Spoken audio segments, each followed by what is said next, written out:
Pero la música... La entrevista del Telematutino 11, gente importante, a tratar temas importantes, y qué tema más importante que la salud, y a tratarlo justamente con el ministro de Salud Pública, el doctor Rafael Sánchez Cárdenas. Bienvenido, Rafael, un placer tenerte en el programa, además de ministro, gran amigo. Buenos días, señor ministro, bienvenido y feliz año. Muchas gracias, es un gran placer estar de nuevo aquí en su programa, iniciando este nuevo año, para que espero que sea de éxito total.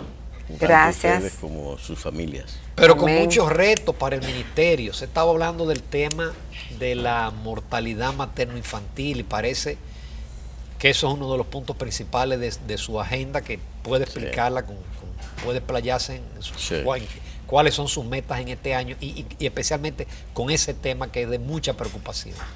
Sí, yo desde el inicio de mi gestión precisamente había señalado que era uno de mis objetivos principales de trabajo. Y justamente ha cerrado este año, de lo cual me tocaron 6 meses y medio de la gestión. Cerramos el año con 197 casos de muertes maternas. El año pasado... ¿Eso es mucho o es poco o es medio? Es mucho. Es mucho. Es mucho, o sea, la tasa es bastante alta. El año pasado, antepasado, había 200, así que bajaron 3 muertes maternas menos. Pero a la vez, las muertes neonatales se dispararon. Hubo una escalada bastante significativa. Sí, doctor, ¿y se ha hecho una investigación de por qué eso? Hay mucha investigación. De las muertes de los niños, de los... Sí. Hay mucha investigación en estos procesos que están establecidas. Básicamente hay 3 causales envueltas en este proceso. El primero de ellos es la hipertensión gravídica, la hipertensión del embarazo. En segundo lugar, las infecciones. Y en tercer lugar, las hemorragias. Habitualmente, lógicamente, si una madre en estas condiciones llega al parto, habitualmente se presentan sufrimientos fetales y condiciones muy graves. Es decir, doctor, pero se ha tomado en cuenta para el hecho de que la madre durante el embarazo quizá no se atendió. Efectivamente. Y si llega sin previo tratamiento, ya con el caso, entonces es un asunto de prevención.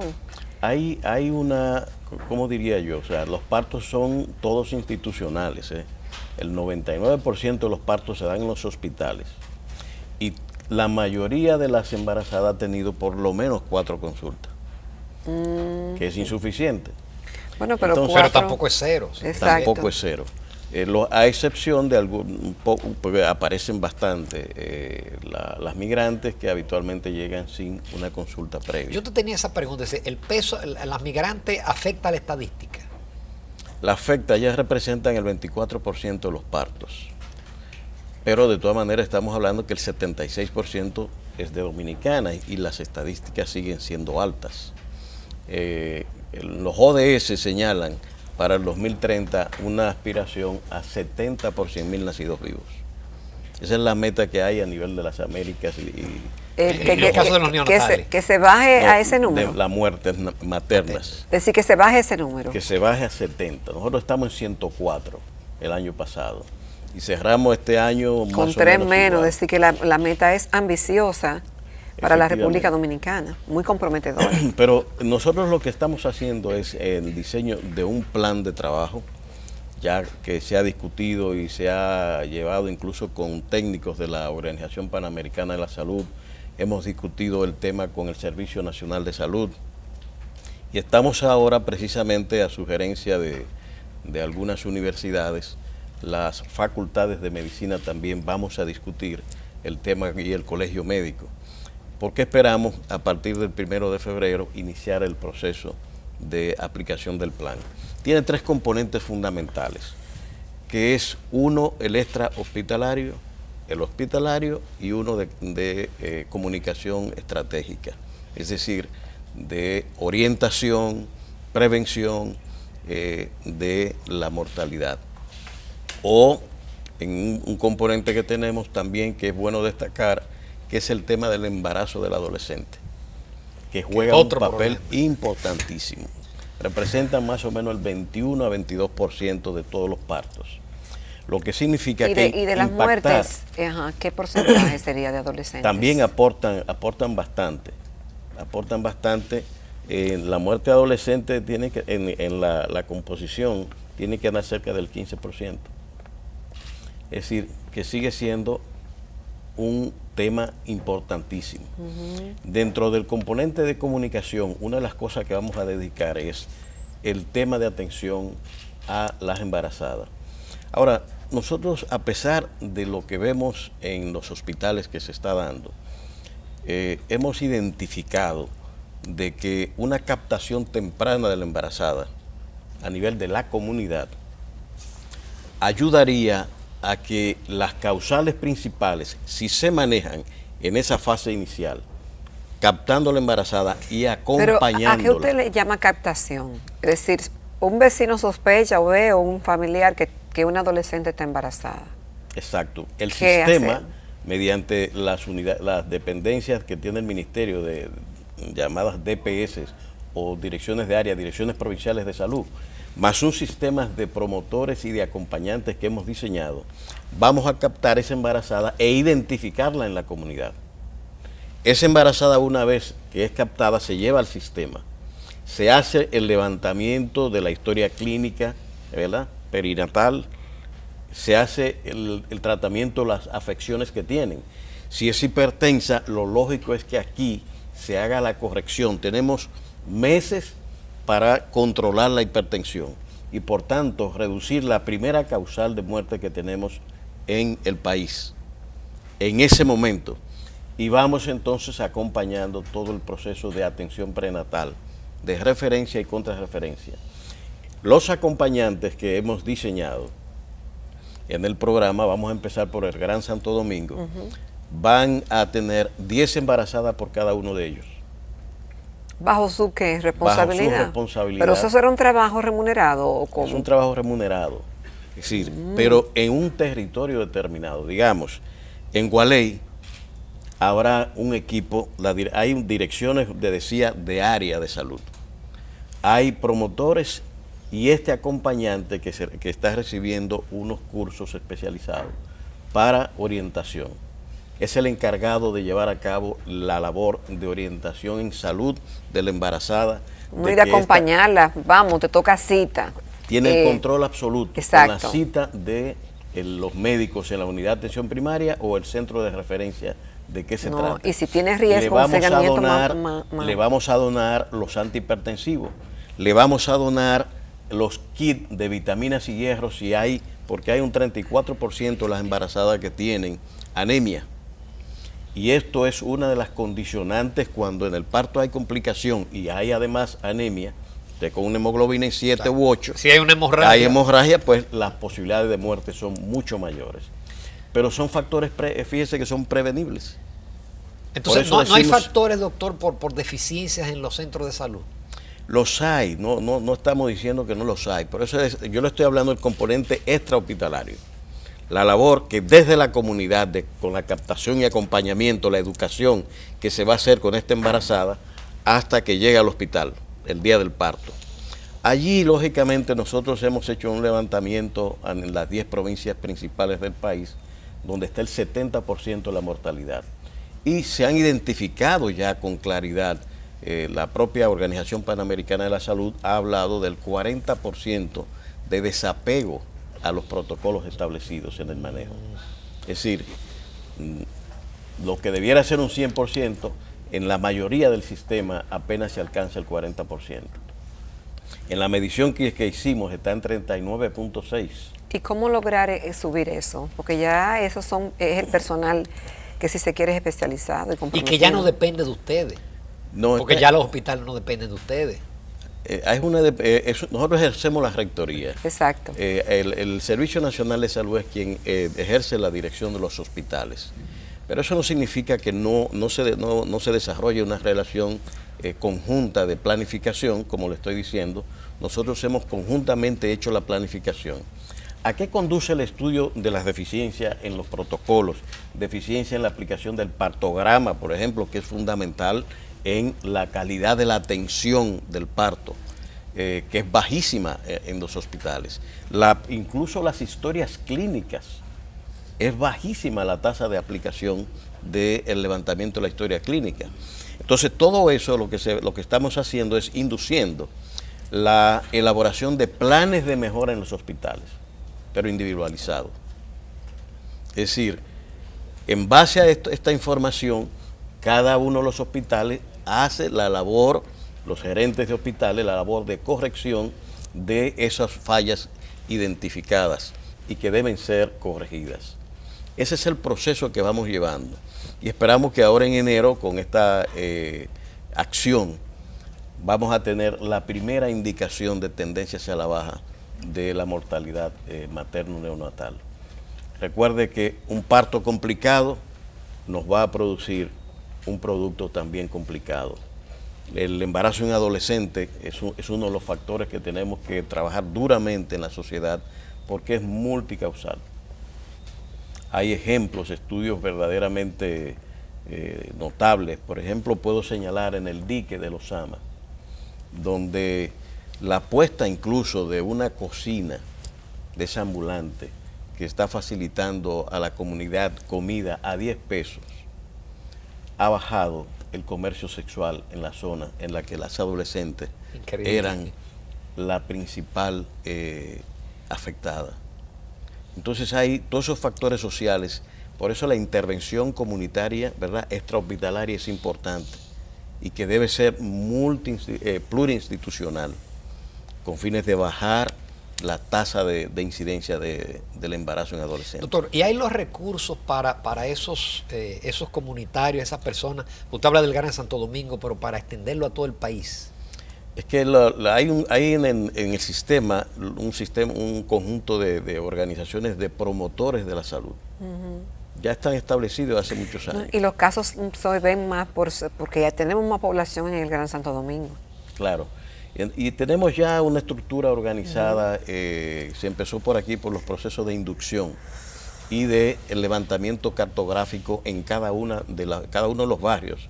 O sea, esto es algo que vamos a tener la información precisa, un software incluso que estamos desarrollando para que el coordinador de área inmediatamente alimente el sistema y nosotros tener el levantamiento de las embarazadas del Gran Santo Domingo al día. Si va a la consulta, esa programación tiene que aparecer cuándo va a la consulta del especialista, cuándo retorna a la unidad de atención primaria para el seguimiento, si se tomó en los casos de que se trate de embarazadas complicadas, digamos, una diabética, pues con los teléfonos vamos a dar seguimiento a si se puso la insulina o si se tomó las pastillas, en fin, todo ese control de vigilancia que hay que hacer con fines de que se mantenga la paciente estable. Una paciente que llegue al hospital de manera estable, lo más probable es que no tenga las complicaciones que llevan a la mortalidad. Vamos a una breve pausa comercial. Esto está sumamente interesante, este tema. Y hay otro tema de interés con el ministro de Salud.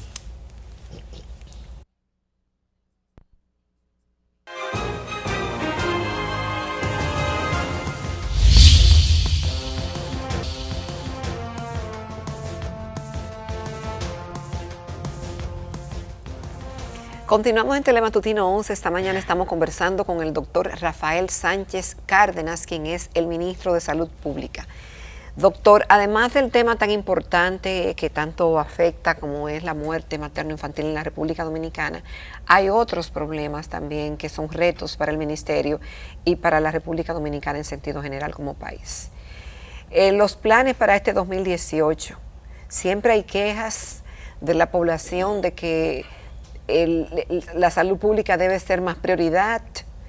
Se dice de palabras, pero debe ir acompañado de hechos y debe ir acompañado también de un presupuesto que permita lograr desarrollar planes para acompañar a los dominicanos y que tengamos un mejor servicio. En ese sentido, con lo que hay, ¿qué se va a hacer este año? Bueno, nosotros tenemos una planificación que hemos dicho, y puedo señalar algunos elementos así, porque siempre se saca la reducción del presupuesto y no de productos. Yo siempre digo lo siguiente, en un hogar, usted coge su presupuesto, ¿verdad? Y se desenvuelve según él está. Claro. Y sigue la marcha. El sistema de salud, yo pienso que está hoy mucho mejor que lo que estaba hace 5 o 10 años. Y cada vez la República Dominicana va modificando su estado sanitario. Cuando yo estudié, usted iba a los hospitales y la gastroenteritis, infecciones eran la causa principal de consulta. Ya usted no ve enfermedades por desnutrición en este país, sino por malnutrición. Lo que usted está mirando en la sociedad. ¿Y cuál es la diferencia? El desnutrido era aquel que carecía de proteínas y alimentos y es el niño panzón típico que usted veía con en el los cabellito hospitales, claro, famélico, el cabello pajoso por la desnutrición.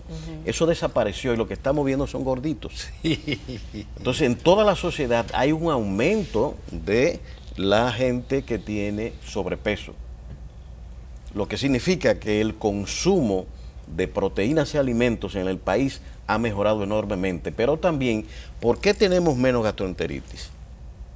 Porque el tratamiento de las aguas, que es un factor sanitario también de la salud, ha mejorado en el país. Y tenemos 87% de cloración del agua de consumo que tiene el pueblo dominicano, que antes iba a regola, manejaba de manera inadecuada un agua maltratada.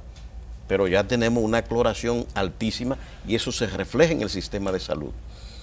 Nosotros hemos, por ejemplo, sin mayores presupuestos, vamos a lanzar ahora en febrero a República Digital la informatización de los servicios de registro sanitario, de un enorme impacto en el sistema productivo nacional. ¿Cómo así? ¿En qué va a consistir? Bueno, eso es parte de los componentes de la competitividad. Exactamente, exactamente. Antes eso le costaba a un empresario 8 meses, 1 año y más de 1 año. Es más, nosotros encontramos expedientes 2011, 2015 allá. Y eso se ha informatizado, unos archivos que existían. Y usted llega y de manera electrónica desde su empresa, usted aplica a el registro sanitario vía República Digital o vía la página del ministerio. Eso en febrero estará completamente informatizado, con una plataforma en la cual desde su celular, una vez que usted recibe de ventanilla única el recibo que tiene doble código de barra y código QR, usted con su celular toma el código QR y eso le refiere inmediatamente a su expediente y usted sabe dónde y quién tiene su expediente. Y eso es una novedad enorme. O sea, estamos hablando de reducción de un tiempo de 1 año a menos de 30 días.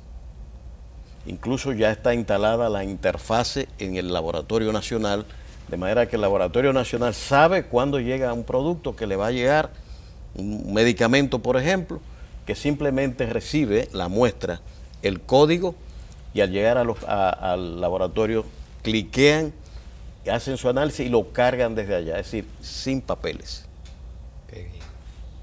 Entonces, esto es algo que todavía la gente no está mirando, pero ya el empresariado está sintiendo los efectos de la mejora tecnológica que estamos introduciendo en la Dirección General de Medicamentos y Alimentos del Ministerio. Doctor, el año pasado hubo 4 casos de muerte por radio y dice el presidente del Colegio Médico que queda esperar un aumento de estos casos. Bueno, no he oído que haya dicho Wilson eso, pero de todas maneras... Está en la prensa hoy. No, y también nosotros tuvimos el doctor Cruz Jimenián aquí en el programa, en tu ausencia, que daba cuenta de cómo ha aumentado esos casos y la recomendación que debe hacer el ministerio en cuanto a los perros que hay en las calles. Mire, sin vacuna. Los datos son los siguientes. En el año 2009 tuvimos 4 casos igual que el año pasado.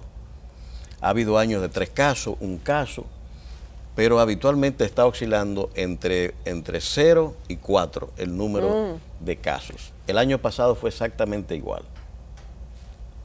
Así que no estamos hablando aquí de algo que históricamente no esté dentro de las estadísticas nacionales. Se ha hecho un escándalo más allá de estos datos de lo que están hablando. Y fíjese que este año pasado tuvo un caso especial porque estaba focalizado. De los 4 casos, 3 estaban en Pedernales. Y como hay intereses habitualmente que usan las informaciones de salud con fines de crear perturbación y agitación o los pleitos típicos del sistema. Se empieza a hablar incluso del el antirrábico. Un centro que había aquí cuando Santo Domingo era pequeñito, sí, y que la gente iba allí. Es decir, todo esto se ha desconcentrado y se está trasladando las vacunas a los centros hospitalarios. Paradójicamente, en los casos de Pedernales, la vacuna estaba ahí en la emergencia del hospital. Y no se la aplicaron. Se cura y se le pone una antitetánica y se despacha. Se habla del tema de la vigilancia epidemiológica. Mire, Pedernales tiene la tasa de vacunación antirrábica más alta del país. En Pedernales se hizo la labor de búsqueda activa casa por casa de mordidos, lamidos o arañados por gatos o perros. Y entonces, ¿por qué las muertes? Y en tercer lugar, se mantiene un perifoneo en toda la provincia, anunciando y llamando a aquellos que hayan sido mordidos por animales. Fíjese que en la historia que relata la madre del último niño fallecido, ella dice, pero a mí no me dijeron que había que vacunar al niño. Y entonces acude a buscar la vacunación y se logró aplicarle 4 dosis.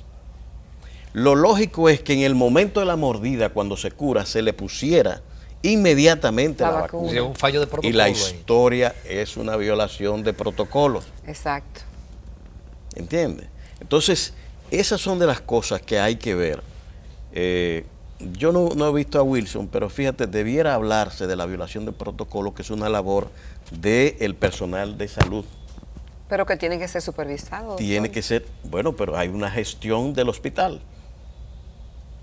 Esa doctora fue amonestada y bueno, pero de todas maneras lo que hay que ver es cómo opera el sistema para hablar de eso. No se puede hablar de fallo en la vigilancia epidemiológica porque se ha cumplido al pie de la letra. Ahora bien, en ese caso específico hay un trasiego, que lo hemos dicho varias veces y por eso hemos acudido a la Organización Panamericana de la Salud, de perros que pasan de anzapitres a las perrito haitiano a las frituras que hay y al matadero que hay en Pedernales. Usted va al matadero de Pedernales y hay 200 y 300 perros. Dios mío. Eso es habitual. Y en las frituras nadie... Fíjese que el perro que muerde a ese niño último es un perro desconocido. Perro desconocido. Ese era un perro ilegal.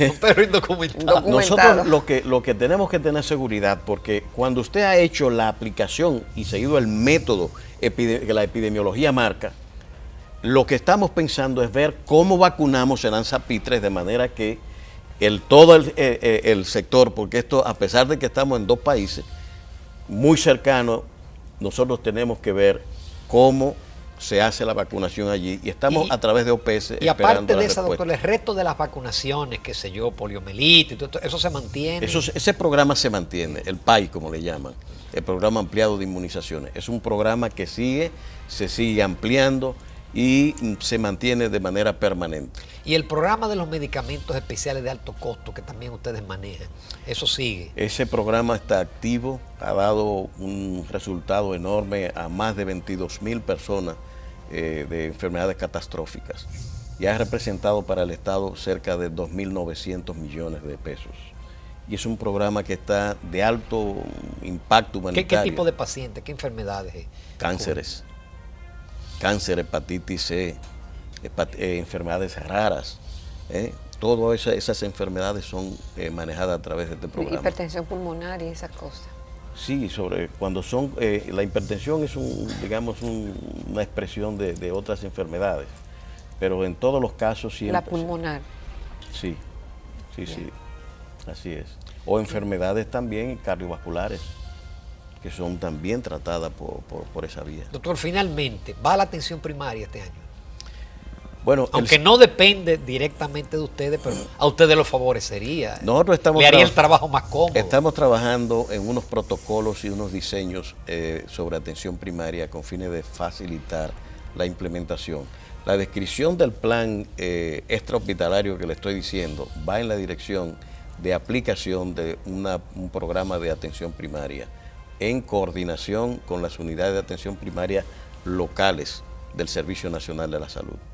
Es decir, que nosotros por ahí vamos a empujar, estamos convencidos que de esa manera vamos a contener no solo la mortalidad materno-neonatal, sino facilitar el control sanitario en el territorio. Doctor Rafael Sánchez Cárdenas, muy impresionado por su participación. Ojalá que todos esos planes, sabemos que usted tiene la voluntad, que eso dé resultados.